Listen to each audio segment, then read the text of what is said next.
बार की बात है। एक गांव में एक बुढ़िया रहती थी। बुढ़िया के घर में कोई भी नहीं था, ना उसके बच्चे थे ना उसका पति। बेचारी बुढ़िया काम भी नहीं कर सकती थी क्योंकि उसके हाथ पैर बहुत बूढ़े हो गए थे। तो वो अक्सर ही गांव में जाया करती और रोज़ गांव में जाने के बाद जिस घर से भी उसे खाना मिल जाता उस खाने को खाकर सो जाया करती। तभी एक दिन उस गांव में एक नया परिवार बस गया। जब वो उस घर पर उस दिन खाना मांगने गई तब उसने उस घर के पास जाके ज़ोर से आवाज़ लगाई, अरे कोई है क्या? बेटा कोई हो तो खाने को कुछ दे दो मुझे। तभी उस घर में से एक औरत बाहर निकल कर आती है और कहती है, माँ जी अभी खाना नहीं बना है, मैं पूजा करने के बाद ही खाना बनाती हूँ। मैं भोलेनाथ की पूजा करने के बाद ही खाना बनाऊँगी, तब तक आप इंतज़ार करिए। ये कहने के बाद वो वहाँ से चली जाती है। लेकिन बुढ़िया बहुत ज़्यादा भूखी थी तो वो कहती है, ऐसा भी क्या, मुझे खाना दे जाती तब पूजा कर लेती। वहीं वो अपने घर में पूजा कर रही होती है। वह भगवान की पूजा करते हुए सोच भी रही होती है कि बेचारी बुढ़िया भूखी ना हो। पूजा करने के बाद वह औरत खाना बनाने के लिए चली जाती है। वहीं बुढ़िया बाहर उसका इंतज़ार कर रही थी। तब वो औरत खाना लेकर बुढ़िया के पास आती है। लो माँ, खाना खा लो। बुढ़िया थोड़ा सा गुस्सा होती है, इतनी देर लगा दी बेटा, मुझे बहुत ज़ोर से भूख लग रही थी। तभी वो औरत उस बुढ़िया को वो खाना दे देती है और बुढ़िया वो खाना ले लेती है। तभी बुढ़िया औरत से कहती है, बेटा तुम किसकी पूजा कर रही थी और इतनी भी क्या ज़रूरी पूजा थी जो तुम खाना भी ना दे सकी? तभी औरत कहती है, माँ जी मैं भगवान भोलेनाथ की पूजा कर रही थी। मैं तो कहती हूँ आप भी भोलेनाथ की पूजा करिए, इससे आपका जीवन भी आसान हो जाएगा और वो कैसे भी करके आपके जीवन को आसान बना देंगे। तभी बुढ़िया सोचती है कि मेरे पास तो कोई है भी नहीं, अगर मैं पूजा करूँगी भी तो क्या मेरे पास पैसा आ जाएगा या कोई बेटा मुझे मिल जाएगा जो मेरे लिए पैसा और खाने का बंदोबस्त करेगा। ये सोचते हुए बुढ़िया अपने घर की ओर चली जाती है। बुढ़िया अपने घर पहुंच जाती है।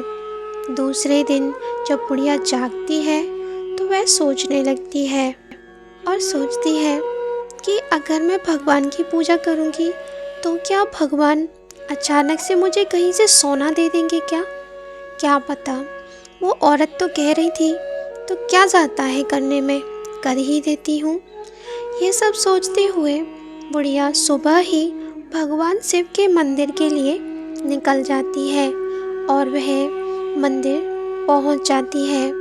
बुढ़िया जब मंदिर पहुँचती है तो मंदिर में पूजा करने के बाद बुढ़िया भगवान शिव से कहती है, हे भोलेनाथ, उस औरत ने कहा था कि मैं आपकी पूजा करूँगी तो आप मेरी मदद करेंगे, तो भोले मेरे लिए खाने का बंदोबस्त कर दीजिएगा। मेरा ना कोई बेटा है ना पति, अब आप जानो आप ये सब कैसे करोगे। ये सब कहने के बाद बुढ़िया वापस घर आ जाती है। अब बुढ़िया रोज ही भगवान शिव के मंदिर जाया करती और भगवान को जल चढ़ाया करती। ऐसे ही काफ़ी दिन बीत गए। एक दिन दूसरे गांव में मेला था। गांव के सभी लोग मेले में चले गए थे। बेचारी बुढ़िया को किसी भी घर में खाना नहीं मिला क्योंकि गांव में कोई भी नहीं था, बस एक बुढ़िया ही अकेली बची थी। बेचारी बुढ़िया पूरे गांव घूम कर आई और थक गई। बेचारी अपने बिस्तर पर लेटी लेटी सोचने लगी कि आज तो मुझे भूखा ही सोना होगा, मुझे कहीं से भी खाना नहीं मिला। तभी बुढ़िया की तबीयत भी खराब हो जाती है। वह इधर उधर जाकर देखती है लेकिन कुछ नहीं मिलता तो वो फिर से कहती है, हे भोलेनाथ, मैंने आपकी इतनी पूजा की लेकिन आपने फिर भी मेरी मदद नहीं की, पहले तो खाना तब भी मिल जाता था, आज तो खाना भी नहीं मिला। बुढ़िया की ये बातें सुन के भगवान शिव पार्वती से कहते हैं, देखा पार्वती, अगर भक्त के साथ कुछ भी गलत हो जाए तो ये मुझे ही दोष देते हैं, ऐसा क्यों है पार्वती।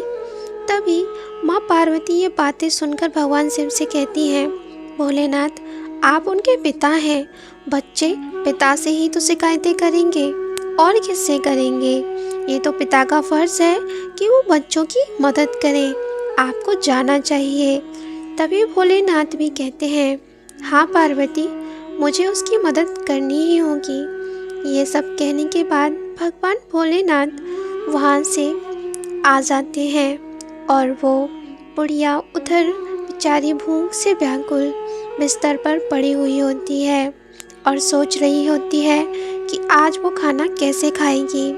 तभी भगवान शिव उसकी कुटिया के पास आते हैं और वहाँ आने के बाद कहते हैं, लगता है बेचारी बुढ़िया मुझे अभी भी गालियाँ ही दे रही होगी, जल्दी से उसे खाना दे देता हूँ। ये कहने के बाद भगवान शिव अपना रूप बदल लेते हैं और वो एक गांव के व्यक्ति का रूप बना लेते हैं। साथ में वो कुछ खाना भी ले लेते हैं जिससे बुढ़िया को देके वो खाना खा सके और वो ऐसा ही करते हैं। तभी भगवान शिव कहते हैं, चलो आज मैं खाना दे देता हूँ, वरना बेचारी बुढ़िया मुझे और सुनाती। ये कहते हुए वो कुटिया के अंदर जाते हैं तो देखते हैं बुढ़िया अपने बिस्तर पर लेटी हुई थी और रो रही थी। ये सब देखने के बाद भगवान शिव भी बहुत ही दुखी होते हैं और बुढ़िया को देखने के बाद भगवान शिव बुढ़िया से कहते हैं, माँ उठो, खाना खा लो, मैं तुम्हारे लिए खाना लेके आया हूँ।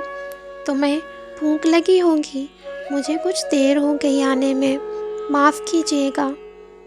लेकिन बुढ़िया तो बहुत उदास थी, उसका ध्यान नहीं जाता। तभी उसे ध्यान आता है और वो कहती है, बेटा तुम कौन हो, मैंने तुम्हें इससे पहले कभी नहीं देखा, लेकिन तुम मेरे लिए खाना लेके आए, मैं धन्यवाद करती हूँ। तभी भगवान शिव कहते हैं, माँ मैं इसी गाँव का हूँ और मैं आपको अच्छी तरह से जानता हूँ, आप खाना खा लीजिए। बुढ़िया खाना रखवा लेती है और बुढ़िया उस लड़के को देखने लगती है। बुढ़िया ध्यान से उस लड़के को देख रही थी। तभी बुढ़िया को उस लड़के में भगवान शिव नजर आते हैं। भगवान शिव की जब झलक उसे दिखाई देती है तो वह मन ही मन सोचने लगती है, कहीं ये मेरे भोलेनाथ तो नहीं है जो मुझे खाना देने के लिए आए हों। ये सब सोचते हुए बुढ़िया बहुत प्रसन्न हो रही थी। तभी वो लड़का जाने लगता है। तभी बुढ़िया पीछे से उस लड़के को आवाज़ देती है और कहती है, ये भगवान भोलेनाथ ही हैं, लेकिन मैं इनको कैसे रोकूं। तभी बुढ़िया सोचती है और क्या करे। तभी उसके दिमाग में आइडिया आता और वो जोर से कहती है, भोलेनाथ पीछे पलट कर तो देखिए, आप ऐसे कैसे मुझे छोड़कर चले जाएंगे। तभी वो लड़का रुक जाता है और वो ध्यान से उस बुढ़िया को देखने लगता है। बुढ़िया भी देखे जा रही थी। तभी वो मुस्कुराता है और भगवान शिव अपने असली रूप में आ जाते हैं। बुढ़िया बहुत खुश होती है और कहती है, भोलेनाथ मेरी तो सारी भूख मिट गई, आप मेरे पास आए, मुझे दर्शन दिया, अब मुझे किसी चीज़ की इच्छा नहीं है। आप मेरे कुटिया में आए, मेरे लिए तो यही काफ़ी है। मेरे तो सारे जन्म तर गए, मैं इतनी खुश हूँ। तभी भगवान भोलेनाथ कहते हैं, हाँ माँ, आप भूखी जो थी इतनी, मुझे तो आना ही था और जो भी आपने सहा वो सब आपके बुरे कर्मों का फल था जो आपने पहले किए थे। इसके बाद भगवान शिव उस बुढ़िया को अपने साथ लेके चले जाते हैं। दूसरे दिन सुबह जब गांव के लोग वापस लौटते हैं तो बुढ़िया उनके घर खाना लेने नहीं आती, तो लोग उसकी कुटिया में देखने आते हैं तो वहाँ पे बुढ़िया नहीं होती। लोग सोच में पड़ जाते हैं कि बुढ़िया आखिर कहाँ गई। तभी वो औरत सोचने लगती है, कहीं वो बुढ़िया गांव छोड़कर तो नहीं चली गई। तो दोस्तों, ये कहानी कैसी लगी आपको, कमेंट करके ज़रूर बताइएगा। अगर आप ऐसी कहानी और सुनना चाहते हैं तो चैनल को सब्सक्राइब करना बिल्कुल मत भूलिएगा। तो फिर मिलते हैं ऐसी ही एक और कहानी के साथ, तब तक के लिए आज्ञा दें।